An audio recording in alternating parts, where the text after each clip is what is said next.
If you ever feel like you're always starting over with your healthy living goals, taking your supplements, drinking your water, exercise, I want to share something with you. You're not failing. I see this all the time, and the women I work with, as well as myself, that we start with good intentions. We really want to be consistent. And we really want to take care of our bodies so that, right, we're not just doing this because we love to exercise, love to make sure we're keeping up with our healthy habits, taking all our vitamins, eating the right food.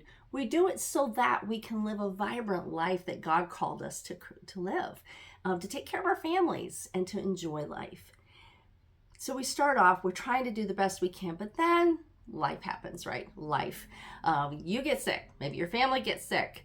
Maybe life is busy with kids or grandkids, especially if you have small children. Well, mine are all adults and it's still busy. I thought it was going to get more simple and less busy, but it's more busy. You kind of multiply it by the in-laws and grandchildren, right? It's all happy chaos though. But still, life gets busy. Maybe work gets crazy.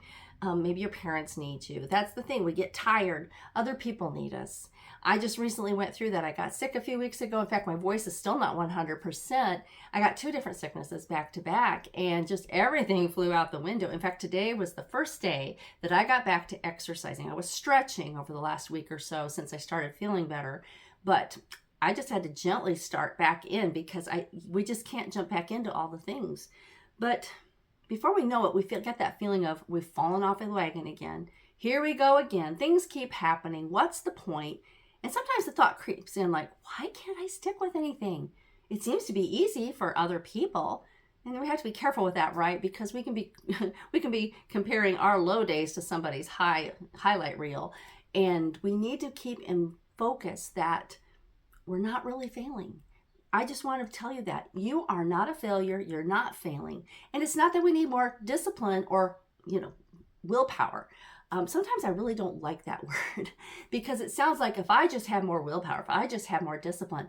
I have had seasons where I could be very disciplined, but get sick, or the kids get sick, or there's extra needs. I homeschooled my children. Sometimes there was just extra needs there. Sometimes somebody needed to talk late at night, especially if they got in those teens and early 20s, and I wanted to be there for them, which meant that sometimes the next day I was not at the top of my game. But which was more important, right? But just having more discipline wasn't even an option in those things. That wasn't a discipline issue.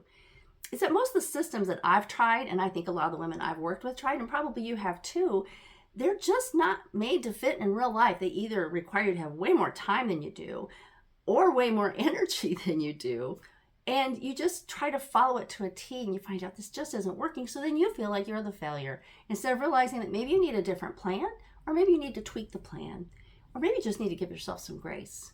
So of course it doesn't last, and then we kind of blame ourselves, don't we? But that's not failure. It's just a mismatch. It just means it's not working for you right now. And there's a second part of this. Like sometimes we think we have to do more. We just have to do more to see results. I see that a lot, saw that a lot, especially as I was in TTAP, the program that I did as exercise. And then as I became a trainer, there was a mantra that we said, less is more. That is so hard, especially in the exercise world. It's like, you got to do more. Well, when I found TTAP, I had just had my last child. I was right in that perimenopause kind of season of life.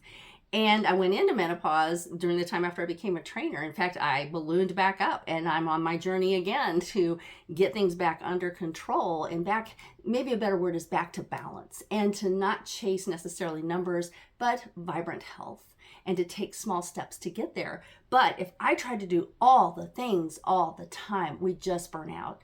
And a lot of times, for example, I would tell my clients, or even ladies like on the TTAP forums or on Facebook groups, put down your ideal schedule. Be realistic though with your life. If you're homeschooling or not, or if you're running a home business, or if you work outside the home, there's so many things that we need to take into account. Is to say, well, work out for 15 minutes, 5 days a week. You just have to be realistic. If you can do that, that's great. And sometimes we have to move around when we work out. But I would tell them, please, go ahead, create your ideal schedule and cut it in half.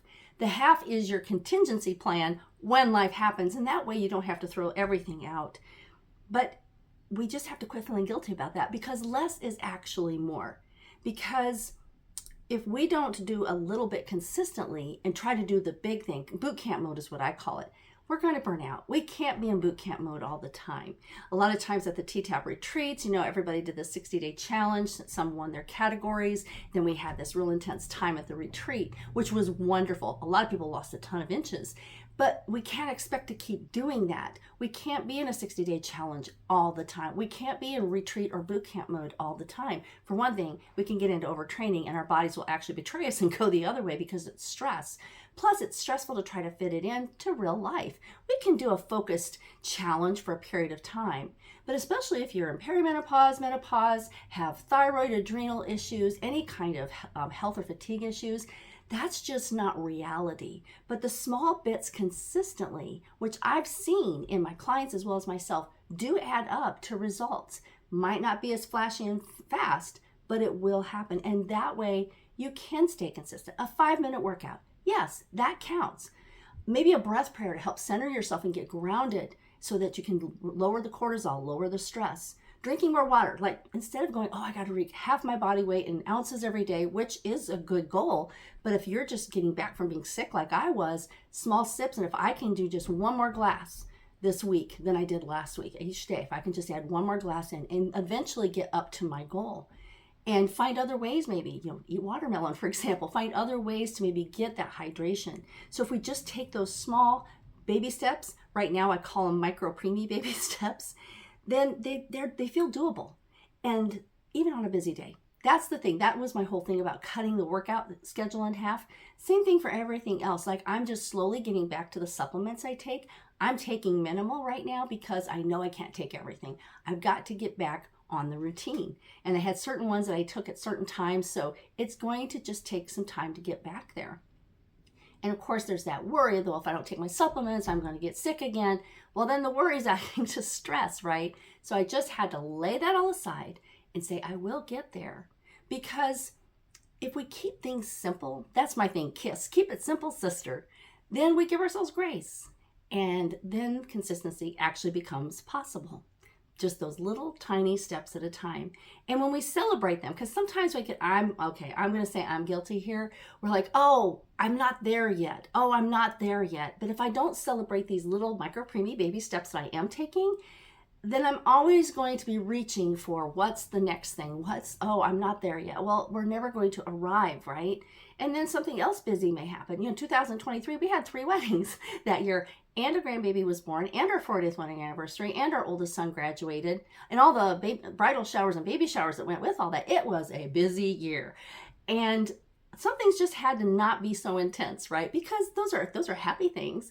But if you can imagine, if I was trying to, I gotta get all my workouts in, I gotta do this. Of course, I wanted to look good for the pictures, right?